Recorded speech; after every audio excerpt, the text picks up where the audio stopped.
2020 সালে বিচারপতি এফআরএম নাজমুল হাসান এবং বিচারপতি কামরুল কাদের একটি জাজমেন্ট দিয়ে বলেন যে জয় বাংলা আমাদের জাতীয় স্লোগান হিসেবে অন্তর্ভুক্ত করা হবে এবং এটাকে বাধ্যতামূলক করেন বিভিন্ন সব অনুষ্ঠানে এবং শিক্ষা প্রতিষ্ঠানে এটিকে বলার জন্য। আমরা এটির বিরুদ্ধে আপিল করার অনুমতি চেয়ে লিভ টু আপিলের দরখাস্ত দাখিল করি এবং আজকে সেটার শুনানি হয় এবং দীর্ঘ শুনানি শেষে আপিল বিভাগ জয় বাংলার যে জাজমেন্টটি ছিল সেই রায়টিকে আজকে স্থগিত করে দেয়। ফলে এখন থেকে জয় বাংলা আর আমাদেরকে বাধ্যতামূলকভাবে উচ্চারণ করতে হবে না। প্রথম আপত্তির যে বিষয়টি সেটি হচ্ছে যে এটি সম্পূর্ণভাবে একটি পলিসিগত নীতিগত বিষয় সিদ্ধান্ত, যেটি নিবে পার্লামেন্ট অথবা যেটি নিবে সরকার, মন্ত্রিপরিষদ হোক, সরকার হোক, এবং একটি দেশের জাতীয় কোনো কিছুকে ঘোষণা করার আগে একটা পপুলার ম্যান্ডেট অর্থাৎ জনগণের কাছ থেকেও এটা শোনার প্রয়োজন রয়েছে।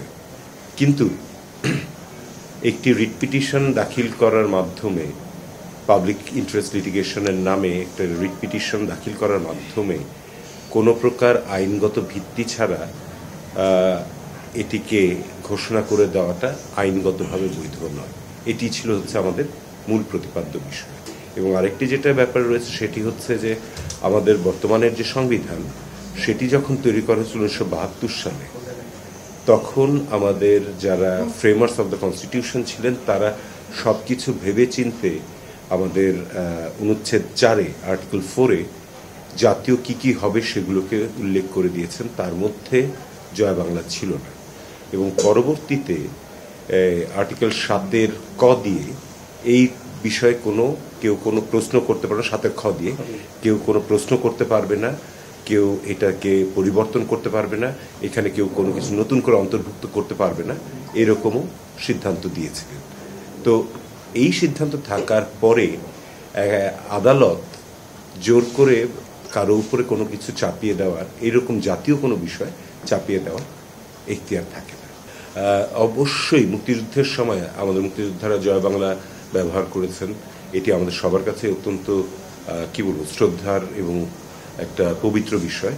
কিন্তু মানুষের যে স্বাধীনতা রয়েছে এবং পরবর্তীতে যেটা দেখেছি আমরা সেটা হচ্ছে যে সময়ের বিবর্তনে এই যেটি আমাদের সকল মুক্তিযোদ্ধার মুখে ছিল সেটিকে তারা একটি দলীয় স্লোগানে পরিণত করেছিলেন। এই দলীয় স্লোগানটিকে যখন জাতীয়করণ করার চেষ্টা করা হয়েছে, সবার উপরে চাপিয়ে দেওয়ার চেষ্টা করা হয়েছে, এবং যেহেতু পার্লামেন্ট থেকে সংবিধানের মধ্যে ওটিকে ঢুকিয়ে দেওয়া যাচ্ছে না, তখন আদালতের ঘাড়ে বন্দুক রেখে কাজটি যে করার চেষ্টা করা হয়েছে এটি সম্পূর্ণভাবে অবৈধ। মুক্তিযুদ্ধের সময় শুধু জয় বাংলাই যে একমাত্র স্লোগান ছিল তা কিন্তু নয়, আরও অনেক রকমেরও স্লোগান সেখানে বলা হয়েছে।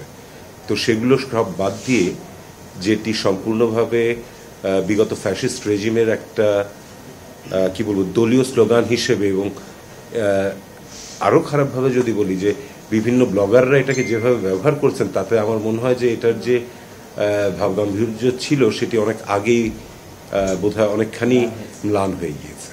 তো এখানে নতুন করে, কিন্তু মুক্তিযুদ্ধের সময়কার জয় বাংলার যে প্রভাব সেটি কিন্তু কেউ অস্বীকার করছে না।